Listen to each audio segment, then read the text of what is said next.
अस्सलाम अलैकुम। मेरा नाम सीरत है और मैंने कुरान सीरीज को शुरू किया है। लेकिन हिंदी में लोग कुरान को पढ़ तो लेते हैं, पर कुरान के अंदर क्या लिखा है हम ये समझ नहीं पाते और उसकी राह पे चल नहीं पाते।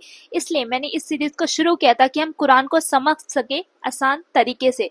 तो आज हम बात करेंगे 8वें पारे की, लेकिन हिंदी में। तो चलिए शुरू करते हैं। पारा सूरे अल अनआम सूरे व लौ अन्ना की आयत 111 से शुरू होकर सूरह अल आराफ की आयत 87 तक जारी रहता है। इस पारे में अल्लाह ताला अपने रसूलों की कौमों का जिक्र करते हैं, शिर्क से बचने की ताकीद करते हैं और हिदायत की अहमियत बताते हैं। ये समझते हैं पारा 8 वल्लो अन्ना हिंदी में आयत 111। और अगर हमें फरिश्ते भेज देते और मुर्दों से बात करवा देते, सारी चीजें उनके सामने ला देते, वो तब भी ईमान ना लाते जब तक अल्लाह ना चाहे। और अल्लाह ताला फरमाते हैं जिनके दिल जिद और घमंड से भर गए हों, वो चाहे कितनी भी निशानियां देख लें फिर भी सच्चाई कबूल नहीं करते। 122। क्या वो शख्स जो पहले मुर्दा थे फिर हमने उन्हें जिंदगी दी और उसे उसके लिए एक नूर बना दिया जिससे वो लोगों में चलता है, उसके जैसा हो सकता है जो अंधेरे में पड़ा हो और उससे कभी बाहर ना आया। अल्लाह फरमाते हैं कि ये मिसाल उस ईमान वाले के लिए है जिसे अल्लाह ने हिदायत दी और उस काफिर के लिए जो अंधेरे में भटका हुआ है। आयत 141। खाओ और पियो और फिजूल खर्ची ना करो क्योंकि अल्लाह फिजूल खर्ची करने वाले लोगों को पसंद नहीं करता। इस्लाम एक संतुलन बनाने वाला मजहब है, न बर्बादी न कंजूसी। आयत 151। आओ मैं तुम्हें वो बात सुनाऊं जो तुम्हारे रब ने हराम ठहराई है, उसके साथ किसी को शरीक ना बनाओ, माँ बाप के साथ अच्छा बर्ताव करो,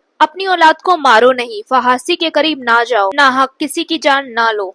ये इस्लामिक जिंदगी की बुनियादी तालीमात है, तौहीद, इंसाफ, पाक दिली और इंसानियत। सूरह अल आराफ आयत 1 से 87 तक। आयत 2। ये किताब कुरान तुम्हारे पास इसलिए उतारी गई ताकि तुम इसके जरिए लोगों को डराओ और ईमान वालों के लिए ये नसीहत है। कुरान सिर्फ पढ़ने की चीज नहीं है, ये समझने, अपनाने और उसमें अमल करने की किताब है। आयत 31। हर नवाज के वक्त जीनत, पाक साफ लिबास अपनाओ, खाओ पियो मगर हद से आगे ना बढ़ो क्योंकि अल्लाह हद से आगे बढ़ने वालों को पसंद नहीं करता। आयत 33। वो मेरे रब ने सिर्फ हराम किया है खुली और छुपी बुराइयां, गुनाह, नाहक जुल्म, अल्लाह के साथ किसी को जोड़ना और बिना इल्म के बात करना। अल्लाह फरमाते हैं कि हर उस चीज से बचो जो इंसान को गुनाह और तबाही की तरफ ले जाए। आयत 54। बेशक तुम्हारा रब अल्लाह है जिसने आसमान और जमीन को 6 दिनों में पैदा किया और फिर अर्श पर इत्तिला की। ये आयत अल्लाह का रहमत, तौहीद और कुदरत का बयान करती है। आयत 56। जमीन में फसाद मत फैलाओ, डर के साथ और उम्मीद के साथ अल्लाह से दुआ करो क्योंकि अल्लाह नेक काम करने वालों के करीब है। अंतिम पैगाम। इस बारे में हमें सीखने को मिलता है तौहीद की अहमियत, हिदायत की कीमत, शरीक से बचने की ताकीद और रसूलों के जरिए मिलने वाली अल्लाह की रहमतें। मिलते हैं नेक्स्ट वीडियो में, तब तक के लिए अल्लाह हाफिज।